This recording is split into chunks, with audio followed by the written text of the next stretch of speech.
Tonight, let's talk about President Trump's vision for the future. He says he wants to bring manufacturing back to the United States, and he says tariffs can make that happen. Jobs and factories will come roaring back into our country, and you see it happening already. We will supercharge our domestic industrial base.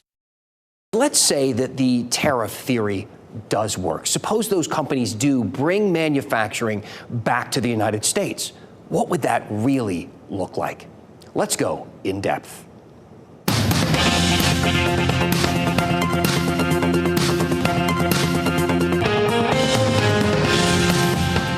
Now, the first thing that you need to understand is that manufacturing today looks a lot less like the Industrial Revolution and more like an episode of the Jetsons. And frankly, we don't have enough people who understand that. And if you haven't been paying attention to what is happening in this space, some of this is about to shock you. Let's start with this factory in Mexico that makes beer. After you see this, you might need one. These are the people behind Modelo and Corona, some of the most purchased beers in the world, and they bottle them by the millions. They also use 70 laser-guided vehicles that work non-stop and replace 250 forklift operators. Now, with automation and AI, they do it all with just 6 people. Frankly, laser-guided vehicles, when they need a battery change, they go up, they pull up, and they say, change my battery. You know, employees need breaks, employees need lunches, employees call in sick. It's just a human factor that with a laser-guided vehicle, you don't. Other companies can do it with even less. This is the port of Rotterdam in the Netherlands, one of the busiest shipping ports in the world, where they load and unload simultaneously entirely with robots. Those transporters that you see there, those are fully automated, driven by AI. This is the land of the robots, isn't it? Just talk me through it. It starts over there. What happens at that end? At that side, the truck comes in. He activates the crane. There's nobody on the crane. And then where is it put? We put it in the stack. It's quite spooky to think we are the only 2 squidgy human beings in all this. Yes. Right. Now, in China, they are leading the way with something called dark factories. They call them that because the lights are off. Robots can work in the dark. They can operate entire production lines from raw materials to finished product with automation. This is a promo video from Chinese company Xiaomi. It's an 80,000 square foot facility that produces a new smartphone every 3 seconds. The company's founder gave a tour on X, showing the handful of people who actually work there, wearing clean suits and monitoring this production from what looks like the bridge of the Starship Enterprise. They have an EV facility, too, with the same story, a new car from raw material to road every 76 seconds. And they report doing it with just 20 people and 381 robots. Now, for some perspective there, in 1980, the Ford Motor Plant in Dearborn, Michigan, making far less complicated vehicles, needed 30,000 people to do it.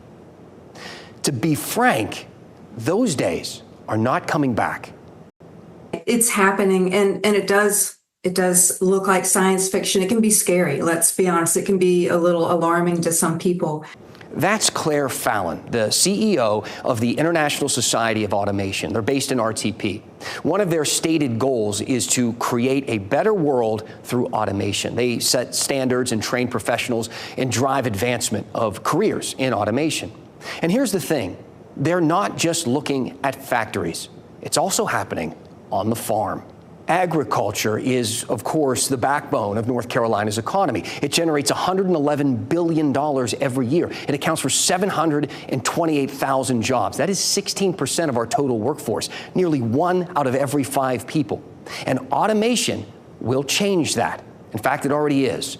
This John Deere tractor has an autonomous mode. It works the field all by itself with an empty seat using AI and programming. And if this isn't Cyberdyne enough for you, John Deere also rolled out this, a fully electric, entirely autonomous vehicle. Doesn't even have a driver's seat.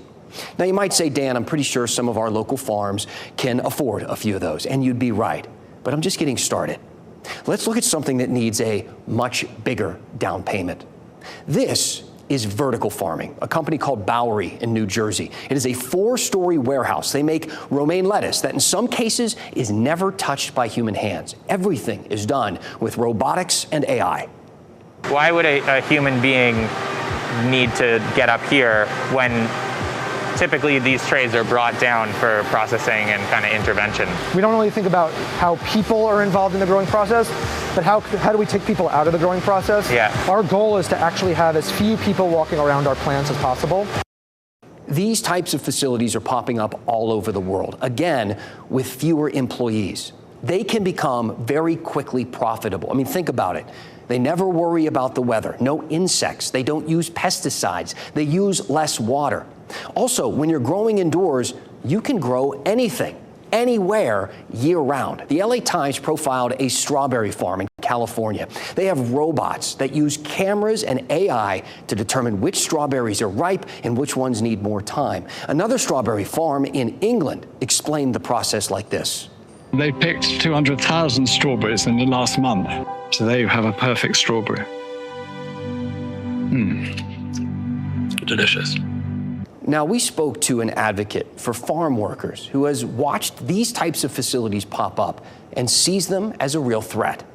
That's what we have to compete with, the small family farmer who doesn't have that capital, who doesn't have that technology, who doesn't have under the roof, climate control in the U.S. If they had the capital, perhaps they could move that route, but that's not what we're talking about in the U.S. And the data backs this up. Between 1992 and 2022, North Carolina lost more than 10,000 family-owned farms, while the number of corporate-owned farms has more than doubled. So what do we do about this? If family farms don't evolve, they can't compete. They may fold or get gobbled up. If they do evolve, it will mean fewer jobs and new types of jobs that simply we don't have enough people trained to do. Robots and their programming will continue to change industries and jobs in North Carolina, but companies are still going to need people. A report from the World Economic Forum predicts that AI will displace millions of jobs, but will create 69 million new ones. Now, that's a loss of 14 million jobs, but which statistic do you want to be a part of? That's the next part of this story. Education, how our state, our schools, and companies are preparing us for the future. We're going to put a pin in this for now, but pick this up with part 2 of the story tomorrow night, right here at 7 o'clock. In the meantime, let me know what you think. Does automation and all of these robots scare you a little? You know, what else do you want to know about on this topic? Or did we miss something in this piece? Let me know. Send me an email, dan@WRAL.com. Tell me what is on your mind, and we'll go in depth.